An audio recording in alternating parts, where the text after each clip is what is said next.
Budaya kereta kita kat Malaysia ni memang hebat-hebat. Ada GDM, ada Stans, Classic Collector, Geng Conti. Kat luar negara, budaya kereta paling famous for sure dari negara Jepun and USA.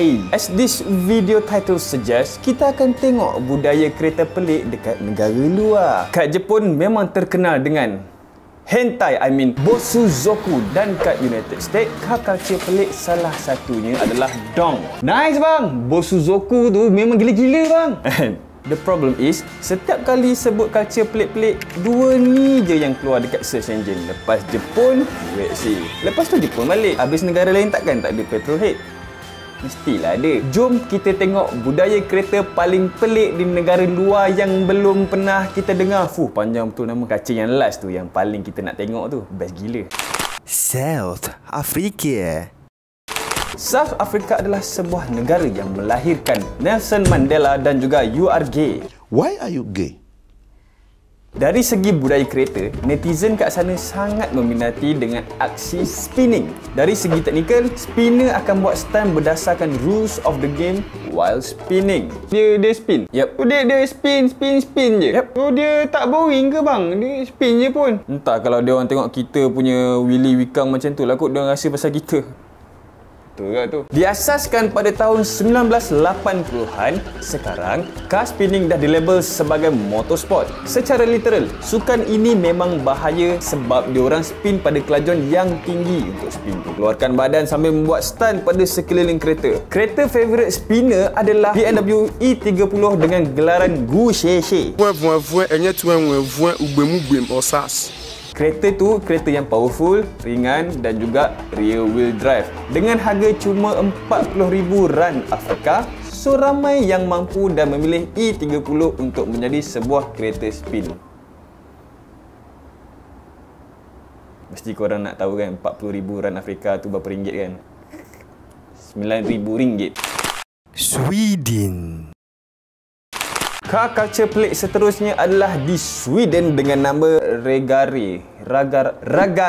Budaya pelik ini related dengan subculture rock 50-an di Sweden bersama lifestyle yang berangkumi fashion dan juga kereta. Culture ni sekarang sudah mula pudar, tapi beberapa negara lain masih menyukai trend ini, termasuklah Norway dan juga Finland. Typical rock culture, Ragare lebih ke arah greasy fashion dengan American muscle yang lagi karat, lagi power. Kereta paling common yang digunakan adalah 1960-an Pontiac Bonneville. Sama macam spinner tadi, Pontiac ni kat sana dia banyak, lepas tu dia murah and ikut trend dia klasik. Dan typical Ragare kena sekali dengan ramai-ramai dalam satu kereta tu, kena kumpul. Pontiac Bonneville ada kabin yang luas pada bahagian belakang, so sekaligus menjadi pilihan yang ramai kat sana. Ini adalah satu sisi Sweden yang kita sangat jarang tahu. Kita biasa tahu Sweden sebagai negara sejuk yang famous dengan dia punya big YouTuber IKEA.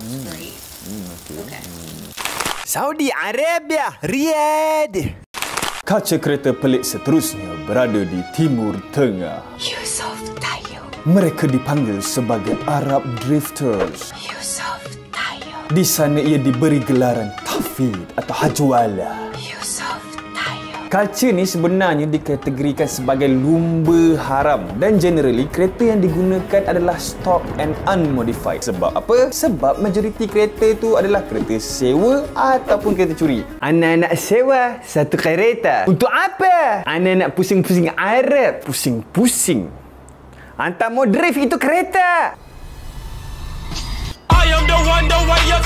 Arab Drifters punya niche adalah memecut pada kelajuan yang tinggi sambil membuat sama ada drift ataupun power slide ataupun 150 degree ataupun 360 degree. Tengok rajin diorang macam mana. For sure itu semua agak berbahaya, tapi diorang orang Arab, so kalau berani tegur lah. Finland. Next adalah di Finland dan ini pun adalah salah satu underrated car culture. Finland adalah sebuah negara yang agak kecil dengan populasi dia hanyalah 5.5 juta orang. So populasi dia sama-sama je dengan Singapura. Finland punya car culture ini bernama Rocky Rally. Rocky Rally ini best sebab dia totally open for all dan dia punya rules adalah mesin untuk rally itu terletak pada $800. maksimum. Lagipun, Finland memang terkenal dengan minat terhadap motorsport. Orang Finland belajar bawa kereta dulu, baru belajar merangkap. F1 driver, rally driver. Kalau dah nama pelik-pelik tu, driver Finland lah tu. But to be fair, semua F1 driver pun semua nama pelik-pelik kan. Mika Häkkinen, Valtteri Bottas, Nico Rosberg dan juga kawan rapat saya daripada masa dah jampat lagi, Kimi Raikkonen adalah nama besar dalam world of motorsport. Dan majoriti bermula daripada Rocky Rally. Rocky Rally tak ada limit. Semua dari umur 15 tahun ke atas kerja apa pun akan join dengan game ni. Dan event ini meletup kat Finland sebab dia tak perlu nak invest banyak pun untuk join, dan itu sekaligus memberi peluang kepada semua orang untuk menang. Bukan Rocky Rally dijalankan sama ada di atas ais ataupun di atas tanah. Dan kereta yang bajet rendah itu semua totally DIY. Sama kan pattern dia dengan culture yang sebelum-sebelum ni saya sebut tu kan. Dia murah, lepas tu dia easy access. Dua tu. South Korea. Kita ke South Korea untuk menyaksikan weird car culture yang sedikit menyedihkan. Kenapa South Korea? Kenapa tak North Korea? Kalau North Korea lebih menyedihkan. Di Korea Selatan, kerajaan mengharamkan sebarang modifikasi pada kenderaan yang ada dekat sana. Okey, 83% kereta dekat sana adalah sama ada Kia ataupun Hyundai, dan pilihan color adalah sama ada putih, silver ataupun hitam. Tiga tu je. Ini adalah car culture yang pelik sebab tak ada lagi negara yang dominate statistik yang gila-gila macam ni kan. Even China and India macam tu pun colourful kereta-kereta di atas jalan. Jadi petrolhead kat sana memang kurang best lah. Hanya selepas kerajaan Korea dapat tahu yang Jepun and USA untung berbilion dolar dekat dalam dunia auto modifikasi saja, barulah kerajaan Korea longgarkan rules tentang modifikasi. So sekarang kita dah mula nampak modified car di Korea, dan harapan kita adalah dapat tengok colourful Korean car culture pada masa akan datang. Hidup K-pop! Qatar Arab. List-list yang korang tengok tadi itu semuanya adalah sama ada sports car, sedan ataupun untuk potong angin. Okey, culture yang next ni dia ikut sekali dengan angin. Kita panggil sebagai Qatar Sand Dune. Kebanyakan kereta yang digunakan adalah SUV dan juga buggy. Berbeza dengan Riyadh tadi itu, Qatar Sand Dune lebih kepada untuk menarik tarikan pelancong. Kenakan satu bayaran, dan orang dekat Qatar akan membawa pelancong diorang ke padang pasir untuk menyaksikan sendiri stunt SUV yang gemuk-gemuk terbang, driving tu sideway. United Kingdom.